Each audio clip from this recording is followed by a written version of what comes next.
Strategy के साथ वो काम किया जाए तो। ज्यादातर बच्चे क्या करते हैं, पढ़ते हैं।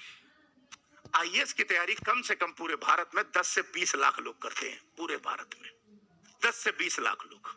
लेकिन आपकी जानकारी के लिए बता दूं, अगर 20 लाख लोग अगर आईएएस की तैयारी करते हैं तो 20 में से मात्र 50,000 होते हैं जो एक बेहतरीन रणनीति के साथ तैयारी करते हैं। 19,50,000 या तो टाइम पास कर रहे हैं या उनके पास एग्जाम को क्रैक करने की कोई स्ट्रेटजी है ही नहीं। तो हम आपसे चर्चा कर रहे हैं बेहतरीन स्ट्रेटजी की। तो थोड़ा सा कंसंट्रेट बनाए रखिएगा और अपना संकेंद्रण, जिसे कंसंट्रेशन कहते हैं, वो यहां पर लगाइएगा, रणनीति समझ में आ जाएगी। पहले वो टॉपिक जो प्री में है, दूसरे वो टॉपिक जो सिर्फ मेंस में है, मेंस में सिर्फ मेंस में ओनली, और वो टॉपिक जो प्री और मेंस दोनों में है, मतलब बोथ में है। तो हम थोड़ा टॉपिक लिख लेते हैं। जो दोनों में है वो है पॉलिटी, इकोनॉमी, हिस्ट्री, ज्योग्राफी और इकोलॉजी एनवायरमेंट।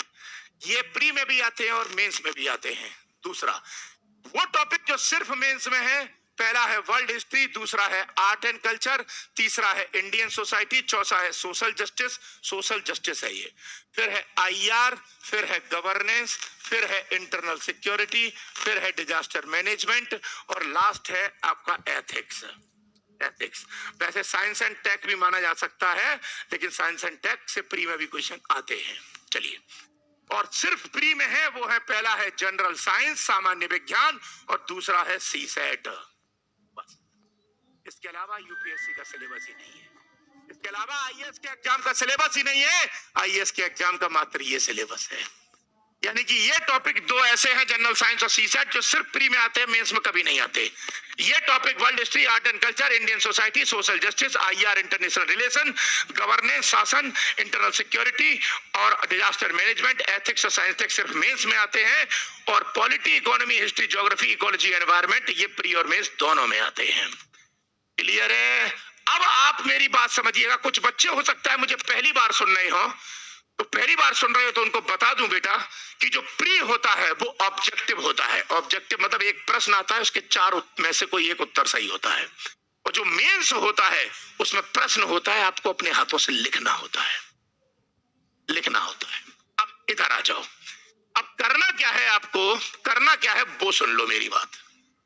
जब प्री का एग्जाम देने जाओ, जब प्री का एग्जाम देने जब देने जाओ तो एक बात याद करना, बस पहले वो टॉपिक जो प्री प्लस मेंस में आते हैं, जो मैंने तीसरी कैटेगरी लिखी थी इधर, वो कंप्लीट आपके तैयार होने चाहिए, कंप्लीट तैयार होने चाहिए।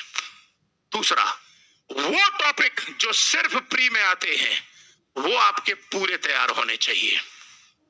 तीसरा, जो सिर्फ मेंस में आते हैं वो आधे तैयार होने चाहिए, तब प्री देने जाना, अदरवाइज प्री देने मत जाना। यानी कि प्री और मेंस में जो टॉपिक आते हैं, history, geography, polity, economy, ecology, environment, ये जब पूरे तैयार हो तब, और प्री में जो आते हैं साइंस और सीसेट पूरे तैयार हो तब, और जो मेंस में आते हैं वो आधे तैयार हो तब प्री देने जाना, अदरवाइज तैयार देने मत जाना। नहीं तो अटेम्प्ट खराब हो जाएगा, टाइम पास होगा, कुछ मतलब नहीं मिलेगा। और हाँ, अगर प्री बिना तैयारी और बिना रणनीति के देने चले गए और अगर प्री में पेपर खराब हो गया तो कॉन्फिडेंस डाउन हो जाएगा, और एक बार कॉन्फिडेंस गिर गया तो ध्यान रखना, मरने की कगार पे आ जाओगे। मित्रों, अगर आप आईएएस आईपीएस बनने का सपना रखते हैं तो यूपीएससी की तैयारी करने का ये राइट टाइम है। जुड़ी आने बार मित्रों, अगर आप आईएएस आईपीएस बनने का सपना रखते हैं तो यूपीएससी की तैयारी करने का ये राइट टाइम है। जुड़ी अनअकैडमी के साथ, जहां पर टॉप एजुकेटर्स द्वारा लाइव क्लासेस में होगी पढ़ाई, बदलते एग्जाम, बार कॉन्फिडेंस गिर गया तो ध्यान रखना, मरने की कगार पे आ जाओगे। कॉन्फिडेंस बना के रखना, क्योंकि जब पेपर देने जाओगे और पेपर नहीं निकलेगा ना तो उम्मीद टूट जाएगी रे, टूट जाएगी। याद रखना, एक बात बता दूं आपको, ये लो देखो, वो ये जो बच्चे फर्स्ट अटेम्प्ट में तैयारी कर रहे होते हैं, पेपर देते हैं, उनमें 99% जोश होता है, 99% जोश, 99% एनर्जी के साथ तैयारी करते हैं। जो बच्चे फर्स्ट अटेम्प्ट में नहीं निकाल पाते और सेकंड अटेम्प्ट में देते हैं, उनमें जोश 70% रहता है, 70%, 30% डाउन हो गया करंट। और जो थर्ड देते हैं उनमें जोश 50% होता है, 50% ठंडा पड़ चुका है, और जो आगे के अटेम्प्ट होते हैं उनमें ज्यादातर जोश 20% होता है। ऐसे एकाध दो ही मिलेंगे, एकाध दो ही बच्चे मिलेंगे परसेंटेज में जो अपने लास्ट अटेम्प्ट में भी 100% जोश के साथ खड़े हैं। वो वही बच्चे होंगे जिनकी आंखों में आईएएस के अलावा दूसरा सपना ही नहीं आता, जिनके रात में भी जब सोने के लिए जगते हैं बीच बीच में तो सिर्फ ख्याल में IAS IAS IAS IAS IAS IAS IAS सिर्फ वही आता है, उन्हीं का निकलता है। अदरवाइज ज्यादातर तो यहां आते आते अपना दम तोड़ देते हैं। और एक बात बता दूं आपको, जब फर्स्ट अटेम्प्ट में तैयारी करना शुरू करते हैं ना तो इतने बच्चे तैयारी करना शुरू करते हैं फर्स्ट अटेम्प्ट में, इतने। लेकिन 2-3 महीने गुजरने के बाद तैयारी करने वालों की संख्या मात्र इतनी रह जाती है, और अगले 3 महीने बाद इतने लोग तैयारी करते हुए रह जाते हैं, और 2-3 महीने बाद केवल तैयारी करने वालों की संख्या इतनी रहती है, और लास्ट में फाइनल कंपटीशन केवल 2-3 के बीच होता है। याद रखना, शुरुआत इतने लोग करते हैं, फाइनल में ये बचते हैं बस, ये बचते हैं बस। ये मैं अपने पिछले 15 से 20 साल के एक्सपीरियंस के दम पे बोल रहा हूं। हर साल ऑफलाइन कोचिंग में, हर साल एक बैच में अगर 200 बच्चे आते हैं तो शुरू में 200 होते हैं, 3 महीने बाद 200 में से 50 होते हैं, 150 निकल जाते हैं। क्यों पता है क्यों? आधे लड़कीबाजी में पड़ गए, आधे नशेबाजी में पड़ गए, आधों ने रास्ता बदल दिया, आधों को टारगेट टेढ़ा लगने लगा, आधों की मजबूरियां आ गई, किसी के मम्मी पापा की दिक्कत है, किसी की पारिवारिक समस्या है, किसी के समाज में कोई दिक्कत है, कोई अपनी शारीरिक समस्याओं से, मानसिक समस्याओं से जूझ रहा है। इस चक्कर में ज्यादातर की समस्याएं उनका दम तोड़ देती हैं सपनों का। ये रियलिटी है। अब तुमने अगर सोचा है कि एग्जाम निकालना है तो पहले तो मैं आपसे कहूंगा कि किसी भी कीमत पर इसे मत हार जाना, इसे मत हार जाना, हिम्मत मत हारना। निकलेगा, निकलेगा, वादा है निकलेगा। मैं तैयारी की रणनीति दूंगा आपको, निकलेगा, निकलेगा, निकलेगा। फिर बोल रहा हूं, कोई कहे कि साहब नहीं निकला तो एक काम करो, अगर नहीं निकला तो एक काम करो, छोटा सा करो। अपने जिस जिले में हो तुम, एमपी, यूपी, राजस्थान, उत्तराखंड, छत्तीसगढ़, बिहार, झारखंड, जहां से भी हो तुम, अपने जिले की कल तहसील या कचहरी में जाना, 100 रुपए का स्टाम्प पेपर लेके आना। मैं इस वक्त आगरा सेंटर पर हूं कुमार आईएएस के, और मेरे पास आ जाना, कल आ जाना, परसों आ जाना, नरसों आ जाना, 100 रुपए का स्टाम्प पेपर। मैं उस पर स्टाम्प लगा के, मोहर लगा के साइन करके दूंगा कि तू 100% ईमानदारी के साथ तैयारी कर। तेरा सिलेक्शन नहीं होगा तो तू जो कहेगा वो मैं तुझे गिफ्ट में दूंगा। जा, जा। बहुत सारे लोग, बहुत सारे टीचर, बहुत सारे सीनियर ये कहते हैं कि बी प्लान माइंड में सेट करके चलना कि अगर आईएएस में नहीं हुआ तो, अबे ऐसे कहते कान पे घुमा के दूंगा कि नहीं हुआ तो। बच्चों के माइंड में नेगेटिव सोच नहीं लानी है। होगा कैसे नहीं, बस इतना याद रखना, होगा कैसे नहीं। अगर 900 फाइनल सिलेक्शन होंगे, 1000 होंगे तो 1000 में मेरा नाम होगा, बात खत्म। मेरा नाम होगा, बात खत्म। क्यों नहीं होगा यार? अगर पूरे भारत में एक वैकेंसी भी निकलेगी आईएएस की तो वो मेरी लिए होगी, बात खत्म यार। क्यों नहीं होगा? हम सिर्फ इतनी बात करते हैं। अब बहुत सारे यूट्यूब पे टीचर बोलते हैं, बड़े बड़े कोचिंग वाले, कि बी प्लान सेट करके चलो। मन तो करता है, बच्चों का मनोबल क्यों गिराते हैं ऐसे लोग यार? वो बच्चा हिम्मत लेके आता है, जान लगाता है, वो कहते हैं बी प्लान लेके चलो, आईएएस का नहीं हुआ तो और क्या करोगे यार? ऐसी सोच बच्चों को नहीं देनी है। बच्चों के माइंड में बस एक ही बात, होगा कैसे नहीं। एक का होगा तो वो एक मैं हूंगा, बस इतना सोचना है। इसलिए मैं प्यारे बच्चों, तुम मेरे से छोटे ही होगे उम्र में, क्योंकि मेरी उम्र है 42 साल, 42। ठीक है, तुम सब शायद जितने भी मुझे देख रहे, अगर किसी बच्चे के माँ बाप देख रहे हो तो आप सबको मेरा चरण स्पर्श, तो अपने माता पिता अगर आपके देख रहे हैं, मतलब सीनियर देख रहे हैं, तो उनको चरण स्पर्श करता हूँ। लेकिन जो बच्चे मुझे देख रहे हैं उनको क्लियर कर दो, तुम सबसे बड़ा हूँ, एक्सपीरियंस बहुत है। रोज यहाँ पर बर्बाद होते हुए, स्टूडेंट को फील्ड छोड़ते हुए रोज देखता हूँ। लेकिन मैं एक ही चीज सीखी है मैंने, वो ये कि मेरे माइंड में बस एक ही बात है कि अगर मैंने सोच लिया कि ये करूंगा करूंगा तो अब एक ही काम होगा, या तो जो मैंने सोचा है करूंगा वो करके रहूंगा, और अगर नहीं कर पाया तो तभी ऐसी कंडीशन होगी जब इस दुनिया से जा चुका हूं। अदरवाइज अगर इस दुनिया में मैं सांसें ले रहा हूं तो वो टारगेट अचीव करके जाऊंगा जाऊंगा जाऊंगा जाऊंगा और जाऊंगा। बात खत्म। मुझे नहीं पता, बस इतना पता है, सीधी सी बात, हिम्मत मत हारना। और अगर हिम्मत हार गए और ये सोच लिया है कि नहीं हुआ तो पहले बोल रहा हूं, वीडियो अभी स्किप कर, छोड़ यहां से, भाग से। मुझे मत सुनना फिर। मुझे सिर्फ वही लोग पसंद है जो हिम्मत नहीं हारते। मुझे सिर्फ इन्हीं लोगों से प्यार है जो हिम्मत नहीं हारते। तो हिम्मत हार गए ऐसे मुर्दा मुझे चाहिए भी नहीं।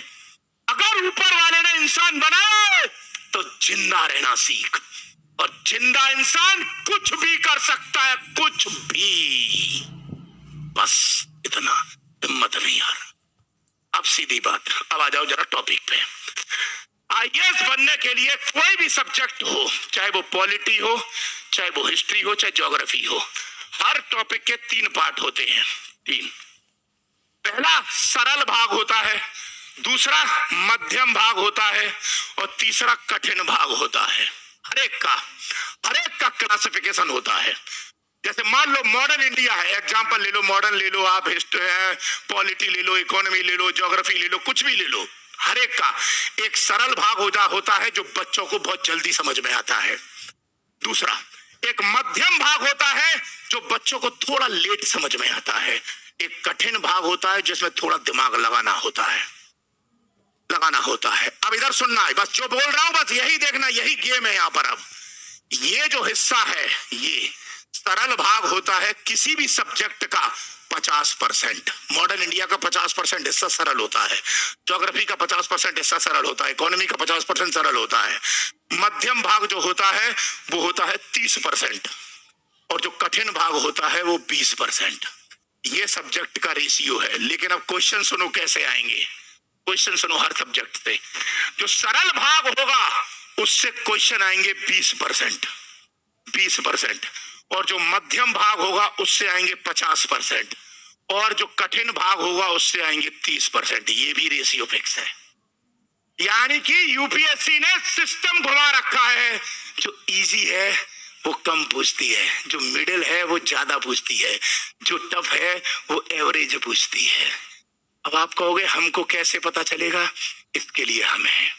मैं टाइम टू टाइम यूट्यूब पर आपको वीडियोस के माध्यम से, हर टॉपिक के माध्यम से, history, geography, polity, economy, ecology, environment, science, tech, IR, ethics, सारे टॉपिक के टफ, मिडिल, मॉडरेट और इजी भाग बताऊंगा। Time to time video upload करूंगा। दूसरा, और अगर कोई बच्चा बिल्कुल सिस्टमेटिक, अब इसके तरीके सुन लो।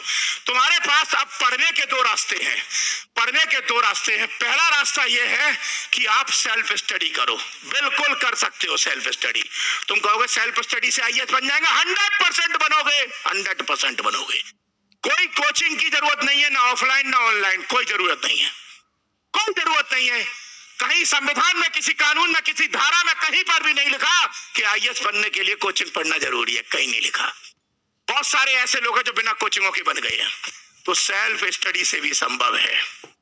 दूसरा, कोचिंग का रास्ता भी यूज कर सकते हो, लेकिन बस फर्क इतना होगा कि जो सेल्फ स्टडी 50 दिन में करोगे या 30 दिन में करोगे, 30 दिन में करोगे, कोचिंग उसी काम को 5 दिन में करा देगी। बस इतना फर्क होता है, और कोई फर्क नहीं होता।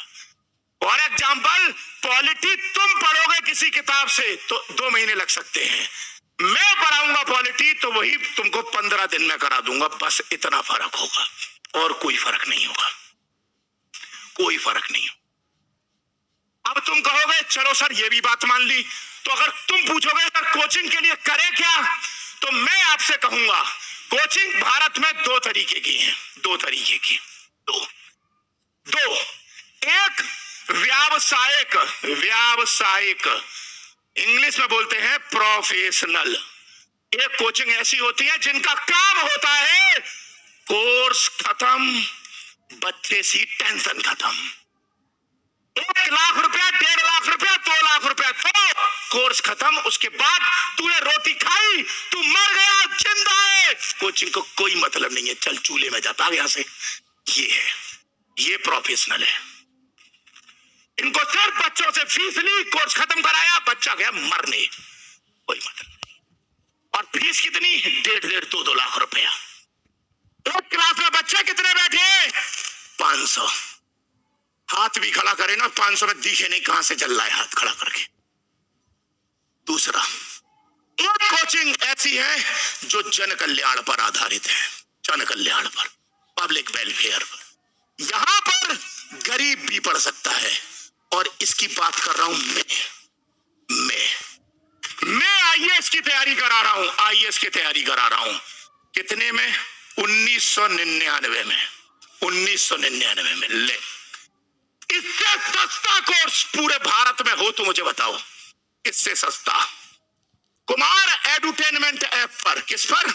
कुमार एडुटेनमेंट ऐप पर, ऐप पर 1999 में फाउंडेशन कोर्स, प्री भी मेंस भी, प्री के सारे टॉपिक, हिस्ट्री भी, ज्योग्राफी भी, पॉलिटी भी, इकोनॉमी भी, जनरल साइंस भी, सीसेट भी, इकोलॉजी एनवायरमेंट भी, मेंस के सारे टॉपिक, सारे, एंशिएंट भी, मिडिवल भी, मॉडर्न भी, आर्ट एंड कल्चर भी, वर्ल्ड हिस्ट्री भी, इंडियन सोसाइटी भी, सोशल जस्टिस भी, ज्योग्राफी भी, पॉलिटी भी, कॉन्स्टिट्यूशन भी, गवर्नेंस भी, आईआर भी, सोशल जस्टिस भी, इकोनॉमी भी, साइंस टेक भी, इंटरनल सिक्योरिटी भी, साइंस एंड टेक्नोलॉजी और डिजास्टर मैनेजमेंट भी, एथिक्स भी। कितने रुपए में? 1999 रुपए में। ये जो जैकेट पहने हो ना, ये 3 साल पहले खरीदी थी, कपड़ा लिया था तब सिलवाई थी, लागत शायद मुझे नहीं पता, पापा ने दी थी मेरे को बर्थडे पे गिफ्ट, तब मुझे शायद 1900 रुपए की पड़ी थी एक जैकेट। अंदाज से एक जैकेट की कीमत में ट्यूशन पढ़ा दिए जा, कोई इससे सस्ता दे जाए तो बात मुझसे करो। और एक बात और, वो ये क्वालिटी नहीं मिली, समझ में नहीं आई क्लास, पूरी फीस वापस। 1999 नहीं, 2000 वापस दूंगा पूरे।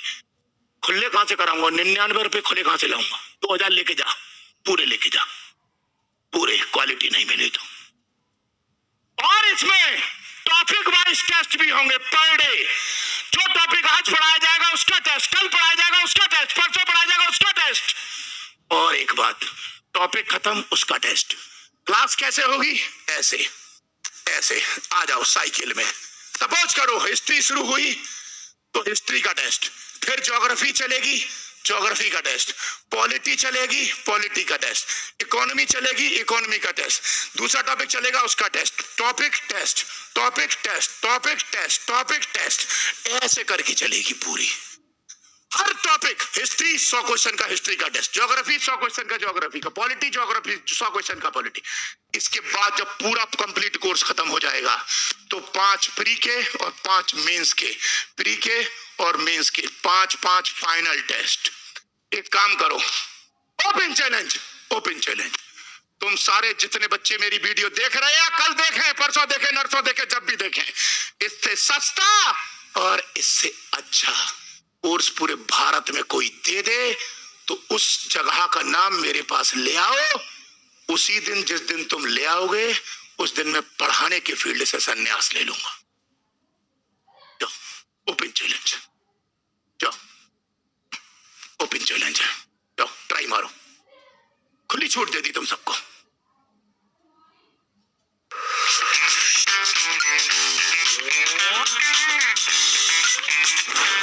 जाओ ट्राई मारो, खुली छूट दे दी तुम सबको। एक बात ध्यान रखना, मैं जो बोलता हूं दिल से बोलता हूं, रट के नहीं आता कभी। इसीलिए लोग मुझसे कहते हैं चिल्लाता बहुत है। चिल्लाता नहीं है। कोई भी इंसान जब दिल से बोलेगा ना तो आवाज अंदर से निकलती है, यहां से नहीं बोलता। इससे सस्ता और इससे अच्छा ला के दिखा दो। Open challenge.